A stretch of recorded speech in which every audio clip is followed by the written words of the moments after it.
I'm going to talk to you about one important subject, that the recent decisions of the Cabinet on foreign direct investment. Foreign direct investment in multi-brand retail, foreign direct investment in single brand retail, some changes because that decision stood notified, foreign direct investment in civil aviation, in the broadcasting sector, and in the power generation. These are the 5 decisions that have been taken. The backdrop has to be understood to what motivate the government to take some initiatives. Investments in retail have been engaging the attention of successive governments over the last 15 years. India embarked on the path of economic liberalization when we opened up our economy to connect with the rest of the world, realizing that we live in a world which is interconnected, interdependent. When you look at the flow of information today, at the press of a button, flow of capital, and this is how nations are engaging with each other. We came out with a foreign direct investment policy in 1996. The sectors were defined. Each sector does not have foreign direct investment 100%. There are sectoral caps. Like the broadcasting may have 26%. The television may have up to 74%. And same is the case with the other sectors. Defense has only 26%. Telecommunication has 74%. Each country has its own policy.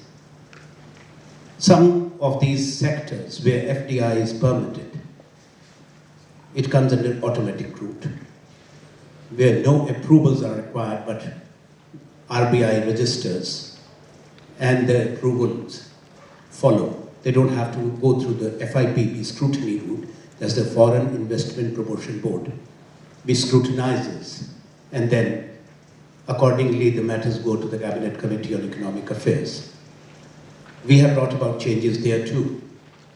In January 2010, raising the limit, where even for the CCA approval, earlier the projects or investments, where the project cost was 600 crores, the Cabinet Committee on Economic Affairs approval was required.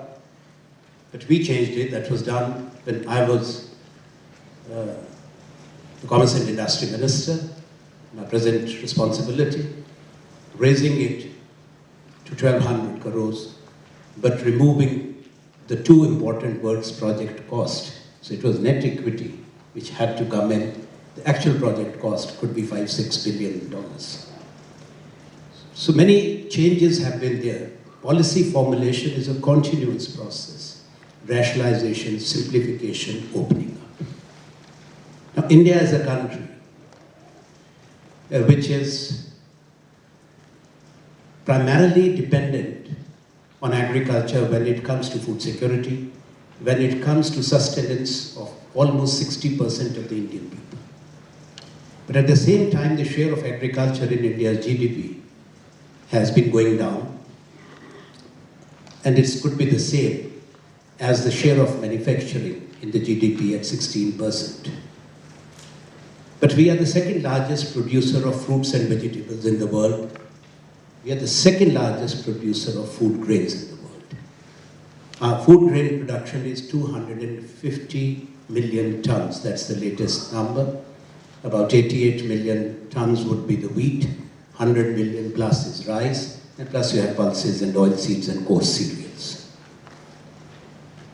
In fruits and vegetables, it's anywhere between 225 and 240 million tons. With vegetables, more than 190. But our post-harvest losses are very high. What the farmer produces, a large part of that perishes, particularly the fruits and vegetables, where the losses are as high as 40%. In case of food grains, it could be anywhere between 12 and 16%. Now, these are not the numbers which Congress party is giving. These are the well-documented numbers. And even if you go by the World Bank reports, the Indian farmer ends up being the most exploited.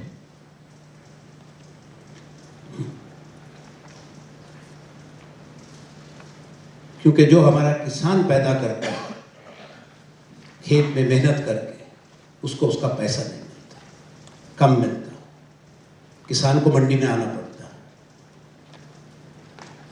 10% commission देना पड़ता है, और कई बार फसल के जो उसको पैसा मिलता है वो ट्रांसपोर्ट जो गाड़ी में ट्रक में डाल के सामान लाता है, मंडी तक पहुंचता है, मंडी की कमीशन देने के बाद उसके पास कुछ पैसा नहीं बचता। कई बार सड़क पर किसानों को, पूरे देश में देखते होंगे आप, आलू है, सब्जियां हैं, लाखों टन सड़कों पर किसान फेंक देता है, कर्जे में दब जाता है, बैंकों से कर्जा लेते हैं, उसके बाद अगर ना दे पाए, स्वाभिमानी है, देश में बड़े संख्या में आत्महत्याएं होती हैं। कोई साल, कोई महीना, कोई हफ्ता ऐसा नहीं जब किसानों को आत्महत्या ना करनी पड़ी। इसीलिए यूपीए की सरकार ने एक बड़ा कदम उठाया था, किसानों की ऋण माफ़ी करने का।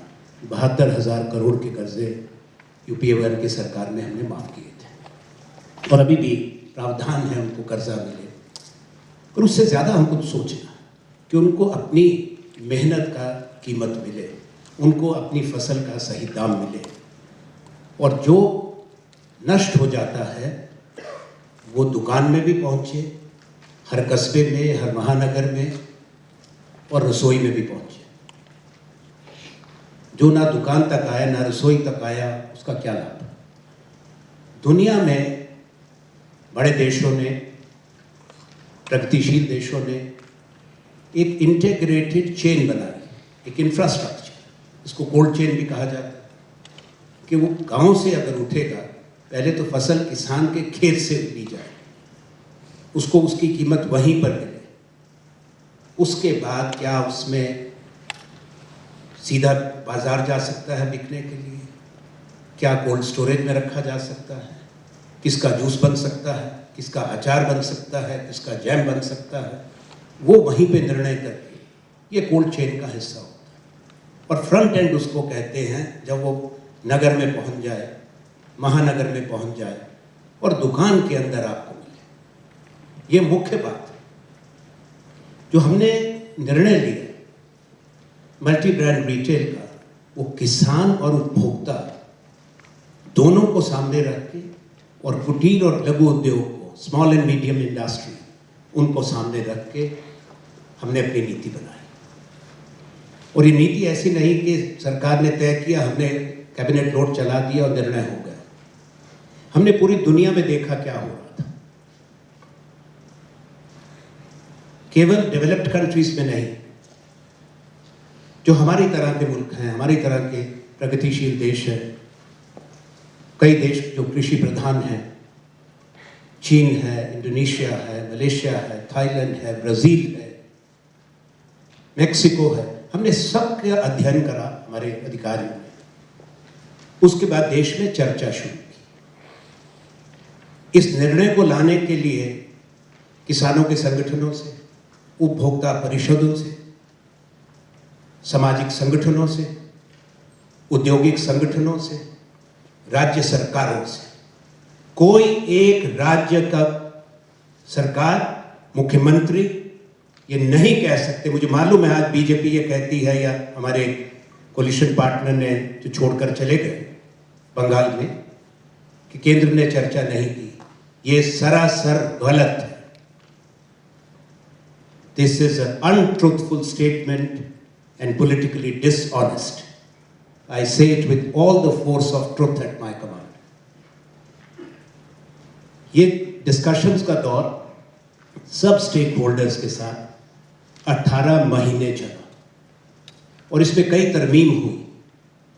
फिर जो रिपोर्ट बनी, एक प्रक्रिया होती है नीति बनाने में, कमेटी ऑफ सेक्रेटरीज की। कमेटी ऑफ सेक्रेटरीज ने इस पे कई बार चर्चा की। उसको कैबिनेट सेक्रेटरी देश के उसकी अध्यक्षता करते हैं, और हर विभाग के सेक्रेटरी उसमें शामिल होते हैं कि किस राज्य ने क्या कहा, और 3 स्तर पर 3 ट्रैक्स में ये कंसल्टेशन प्रोसेस हुआ। एक तो पार्लियामेंट की स्टैंडिंग कमेटी ने किया, दूसरा food and consumer affair ministry ने किया, तीसरा हमारे मंत्रालय DIPP ने किया। ये सही है कि इसका मुख्य कार्य की जिम्मेवारी हमारे अधिकारियों, हमारे मंत्रालय पर थी।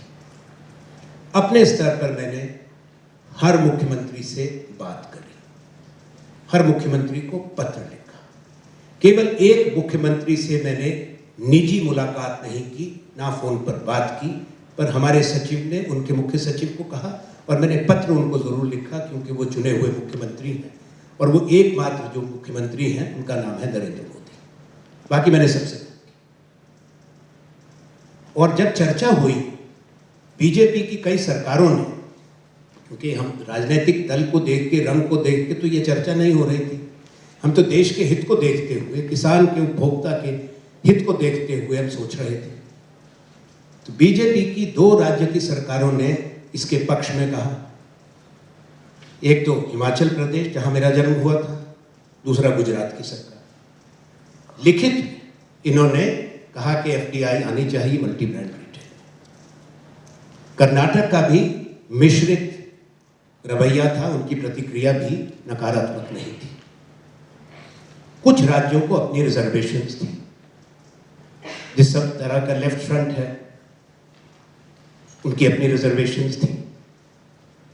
इन सारी चीजों को मद्देनजर रख के हमने नीति बनाई, जो भारत की जमीनी हकीकत को देखकर बनी है, हमारी विविधता को देख, हमारे आर्थिक और सामाजिक विषमताओं को मद्देनजर रख